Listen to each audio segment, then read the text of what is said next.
All right, welcome back to a very special edition of the podcast. Today we have a very special guest. Go ahead and introduce yourself. I am Lil Bianchi. I am a strength and conditioning coach from South Africa. It's nice to meet you. Thank you so much. It's so good to be here. I don't know how you came across my profile or how you got to be in touch with me. Maybe you could just give me some background. Sure, yeah. I actually had a podcast with Samuel. I can never pronounce his Oh, right. last name. Fraunstein. Yeah. Yeah. And he actually gave me your Instagram to reach out to you. Oh, brilliant. Well, I'm glad you did. It's so good to chat to you. Where are you guys based? I'm actually in Virginia, in the Oh, wow. States. Yeah. So a little bit of a time difference there. Yeah, it is. It is. I feel like there's a little bit of a delay. Can you hear that? I can. You, I don't know if, my signal's full here. I don't know if you want to try and reconnect and start again. I'm not too sure why it's quite a big delay on my side. Yeah, I think it's just the way it's uploading. It's the system. Okay, if it's not frustrating you, we can go ahead. No, I'm good. We can go ahead. So All tell me right, a little bit perfect. about yourself. So I'm a strength and performance coach, like I said. I'm also a competitive powerlifter. I've been competing at a very high level for the last 8 years. I've been in the strength world for 12 years now, working professionally. And I only work with performance athletes, but I work with a range of athletes from motocross riders to strongmen, powerlifters, weightlifters, surfers. I've got a bunch of runners and those typical type sports, but I do work with a big variety of sportsmen. And I think what's great about it is that more and more athletes across the board are beginning to understand the importance of strength and conditioning. I mean, back in the day, and I'm talking even as recent as 5 years ago, a motocross rider didn't really foresee the benefits of having strength training as part of his regime. So it's been really, really awesome being able to tap into those sports and making more athletes understand how integral strength training is part of their regime. So what goes into strength training?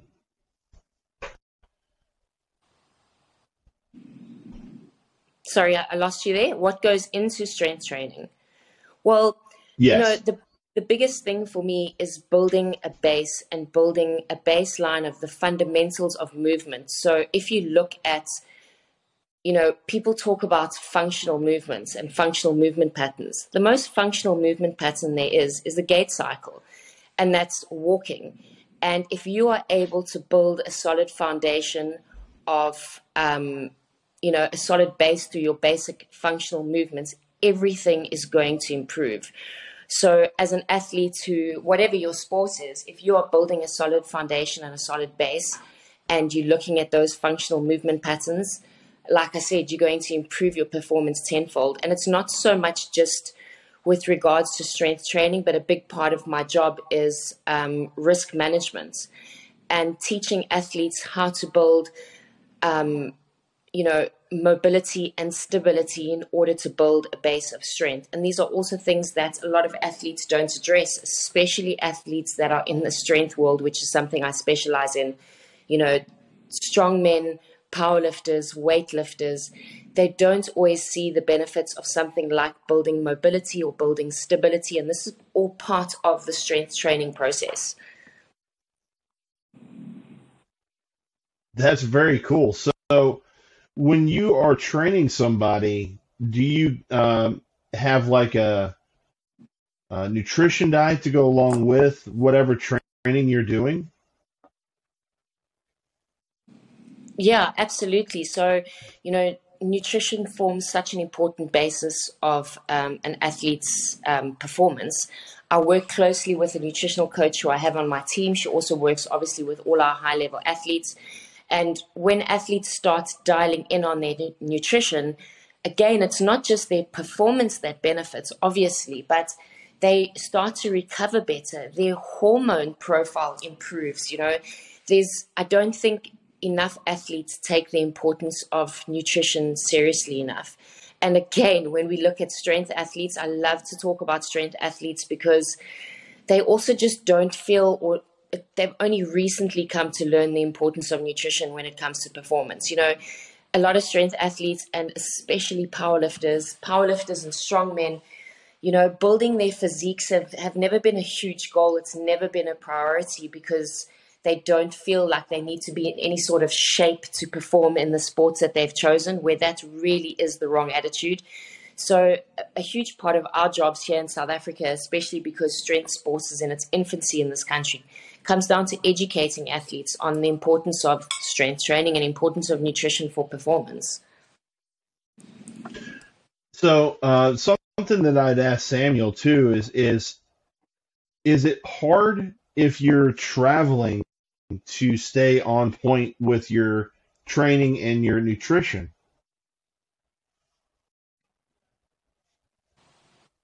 Sorry, could you repeat that question? I lost you a little bit there because of the delay. Yeah, absolutely. So when you're traveling to do some of the competitions, how hard is it to stay on point with the nutrition and the training regimens? So these are all factors that we have to take into consideration, especially when athletes are traveling internationally. Victory loves preparation. And the worst thing an athlete can do when they are traveling internationally is start enjoying the local cuisines of the cities that they're traveling to or the countries that they're traveling to.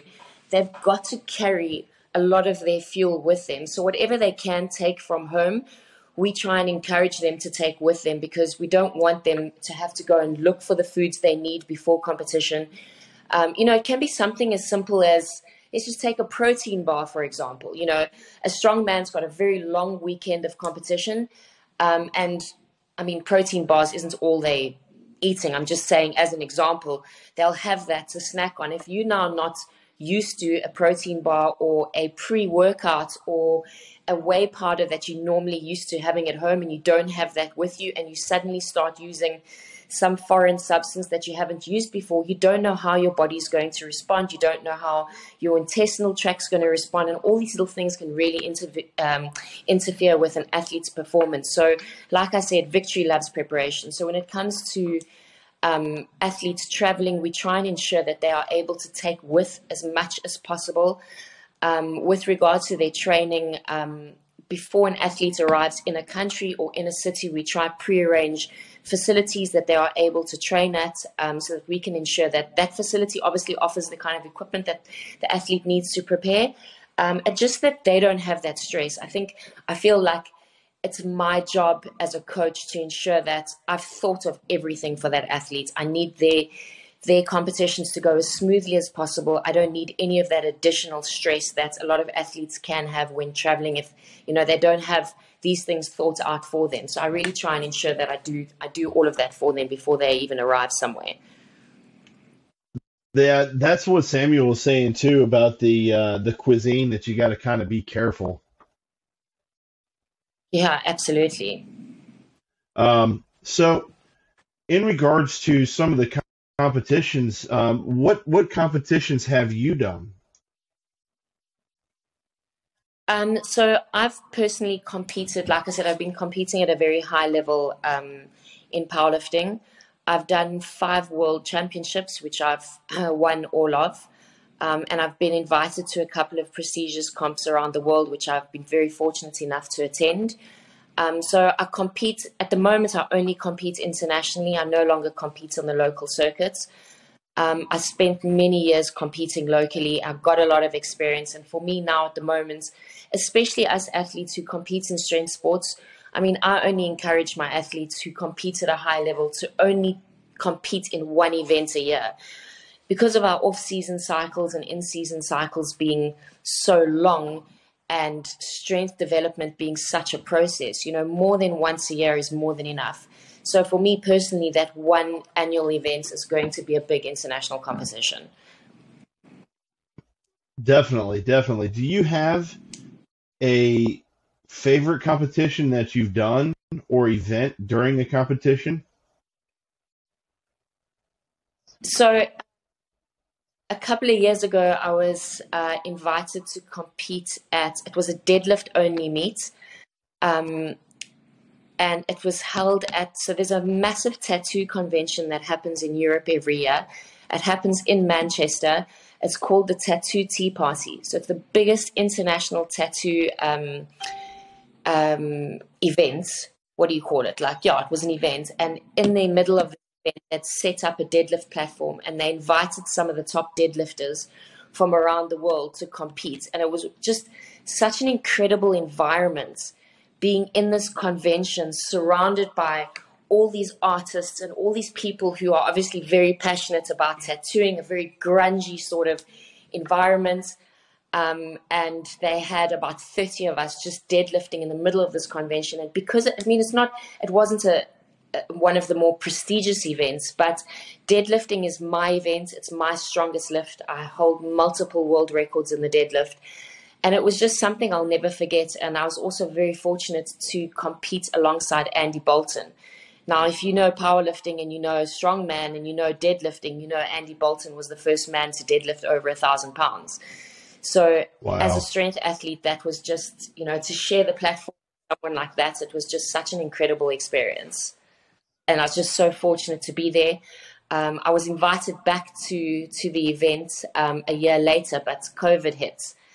And they haven't actually hosted again. So I'm hoping that they will be hosting in 2023, and I'd really like to be there again. Very cool. So what kind of records have you set thus far? So when I say world records, they're all federational. So obviously powerlifting, much like boxing, is, made up of multiple federations. So I hold many world records within my federation. And it's deadlift and squats are where all my deadlifts are. I compete under 52 kilos. So I generally weigh in at about 50 or 51. My deadlift world record is sitting at 185 kilos. So that was 3.6 times body weight. And I very recently broke a squat world record for the first time. I squatted 160 kilos. Wow. I don't know what that is in pounds. I know you guys. Yeah.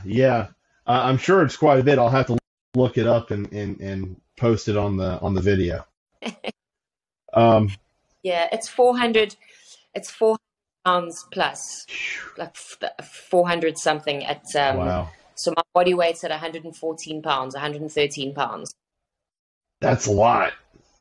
That is a lot.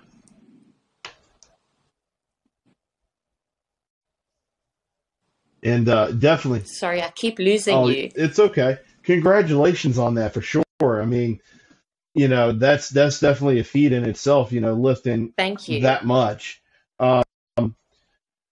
Is there a competition that you would like to get to at some point? So just before COVID hit, I was invited to Pro Raw, which is held at the Arnold's Australia every year. It's one of the most prestigious powerlifting meets where they only invite, I think it's about 30 of the top athletes, male and female. The lowest weight class, I think, is about 140 pounds. So I'd have to gain quite a substantial amount of weight for me to be competitive. But the fact that I was invited to compete amongst those girls, being such a lightweight, was a really prestigious invitation for me. And unfortunately, the first time I got the invite, we went into lockdown. So it was a huge loss for me, because you've really got to be recognized on the international circuit to get an invite to a meet like that. So it was such a huge disappointment. And now, 3 years have gone by. I'm obviously not the same athlete I was. Are you still there? I'm still here. Oh, sorry, your screen went black.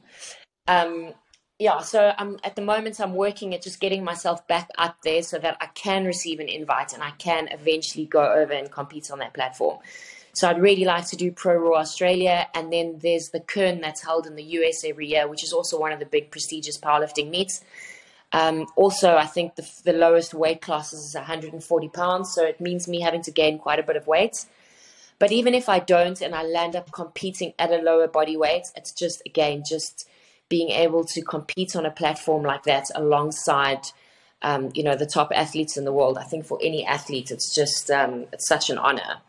Definitely. So, with talking about stuff like that, events that you want to do you have anything coming up? Sorry, I'm sorry, I didn't hear that question. Do I have anything coming up? Yeah. Do you have any events coming up in the future? So at the moment, I'm prepping for a meet in November. It's just a local South African meet. I just really want to get back on the platform. I haven't competed since 2019, obviously again because of COVID, but I have over 50 athletes under me that I coach. So I've kind of spent the last 2.5 years really focusing on their performances and getting them to compete at the highest levels in their chosen sports. But at the same time, I'm itching to be competitive again. I'm itching to get back on the platform. And I also just feel as a coach, I think it's important that I stay current within my own sport, even if I'm not maybe gunning for the same kind of results, or I'm not pushing myself to the level that I was previously before COVID. I think it's just important that I stay within the realm of competition. Athletes, I know as an athlete myself, with my coach, I appreciate that he's competitive because there's so much of a psychological aspect that you need your coach to understand where you are coming into competition. And sometimes I can admit this as myself as a coach, having not competed for the last 3 years, I've kind of lost touch of that mental space that you go into just before competition.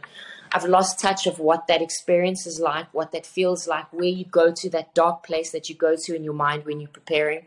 So that's another reason why I want to get back on the platform, is just so that I can recall all these experiences and all those emotions. And it just, like I said, it helps me be a better coach when I'm up there and I'm experiencing those things at the same time as my athletes, if that makes any sense. It does, yeah. Plus, I've heard that, when you do that, it keeps you fresh on your skills as well. Absolutely. Yeah, so I'm really, really looking forward to getting back into competition mode. I'm looking forward to just pushing my body and pushing the envelope. I feel like it's been 3 years, it feels like an absolute lifetime as an athlete. So I'm really excited. I feel like I'm going to be super rusty, and I feel like a bit of a novice, actually. I'm going to be those like beginner's nerves that you experience the first time you go into competition. I'm already experiencing that, just prepping for it again. So there's a lot of like different emotions I'm experiencing for the first time now, which is also exciting. But yeah, I'm really, really looking forward to it. Yeah, and it sounds like, you're very passionate about what you do, whether it be competing or whether it's helping others get ready to compete.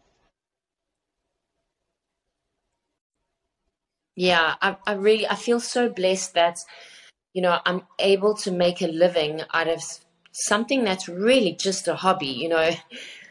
Powerlifting, you don't earn any money from powerlifting. I mean, it's not the kind of sport where there's huge cash money. Yes, the big international comps, there is some pot to be won, but it's not something that you can make a living off. Powerlifting really is a hobby. It really just costs the athletes a lot of money. And I just feel so fortunate that I'm in a position where I've actually built a career on, I'm speaking about powerlifting because the majority of my athletes are powerlifters, and it's predominantly the sport that I'm coaching in majority of the time. And again, when I first started coaching and I went into like specializing in powerlifting, especially here in South Africa, where The sport is in its infancy. I'm a female, a 50-kilo female in a male-dominated industry, in a male-dominated sport. And many people turned around to me many years ago and said, Lil, we don't know how you think you're going to actually build a career on this sport. You really need to consider different avenues. You're already in the strength world. Maybe take some of the other sports more seriously. And I just thought to myself, I think those are the exact reasons why I'm going to make a success of it. I remember when I competed in my first powerlifting meet here in South Africa, there were only 7 females on the platform. And last year at our South African National Championships, there were over 65 women. They had to have a full day just for women. And I've seen that evolve, and I've been a huge part of that process here in South Africa, which has been incredible. And at the same time, it's awesome for me to turn around and say, I told you so. It's always nice to be able to say that. It's always nice to prove people wrong when they say that you shouldn't do something, or maybe consider an alternative. It's been so awesome being part of the growth here in South Africa. Yeah. And being able to coach some of the strong men in this country. I've formed part of my team, and a lot of those men got a lot of flack for coming to me as a professional for coaching because I'm only a 50-kilo woman. But that can't take away from the years of experience and knowledge that I have within strength. I know how to apply it. I know what to build on. I've got a great eye for weakness, and I don't think that should be any reason as to why I can't coach a 180-kilo male. I mean, one of my heaviest athletes is he's 170 kilos. And he's made a huge success of himself, and he's got a 52-kilo female coach. So I'm also just trying to change the mindset of people. They need to be looking for knowledge and not looking at the package, Yeah. Why limit yourself when, the sky's the limit? You can do anything you want. You can do anything you put your mind to. Just got to stay focused. No, absolutely.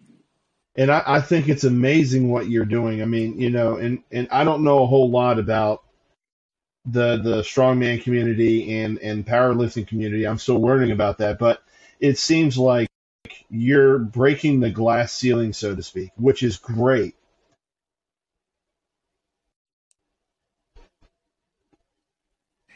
Yeah, it's been quite a remarkable journey. I will admit it really has been, and I'm proud to be part of it. I'm proud to be part of the growth of, strength sports in South Africa. We really are behind the rest of the world in everything. I mean, we are a third world country.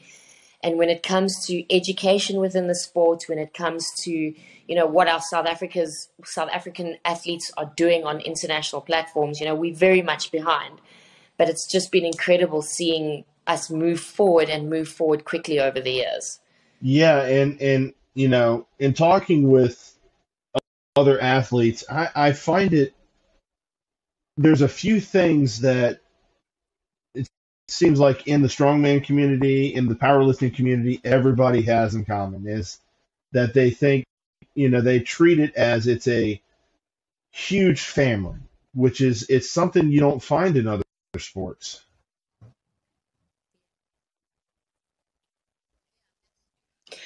Yeah, absolutely.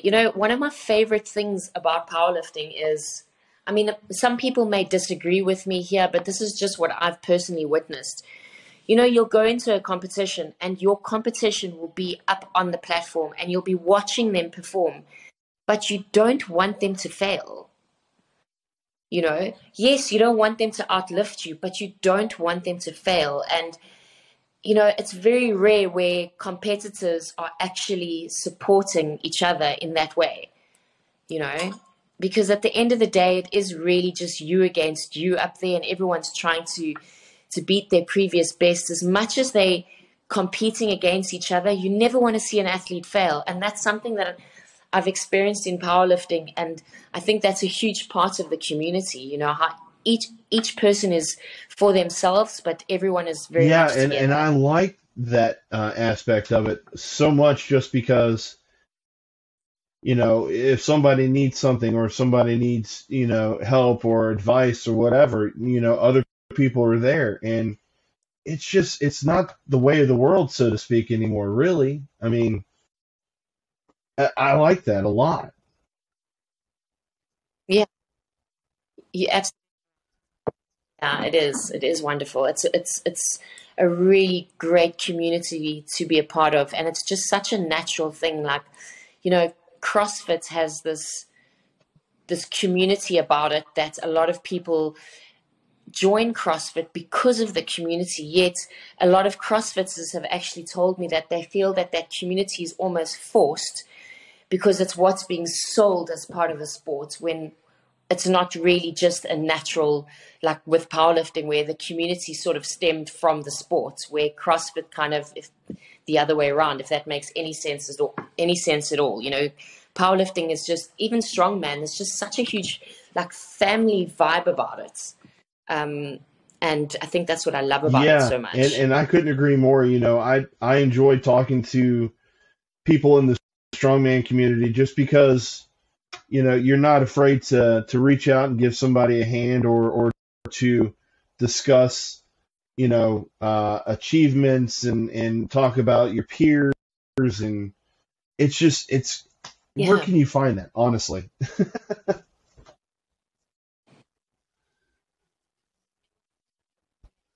And another thing, I mean, you can reach out to an athlete that you admire or a coach that you want to ask for some guidance or advice from. And you can drop them a message over Instagram or Facebook, and they'll reply to you and they will offer you guidance and they will offer you advice. And they no longer, like, the world is so much more closely connected. But I just find that within the sport of powerlifting, even the very, very successful athletes and very successful coaches, they just take the time of day to reply to your messages. And again, that's community. The fact that you're involved in the sport just excites everyone so much within the sport, and we all just want to communicate with each other as much as we can. And that's another rare thing. There's a lot of other sports that are obviously a lot bigger and have a lot more viewing. I don't know if you had to reach out to Hussein Bolt, if he would reply to you over Instagram and give you Yeah, some advice. You know what exactly, I mean? exactly. So, I think I found you on Instagram through Samuel. Where can our viewers find you to watch some of your content, and if they're in the area, reach out to you?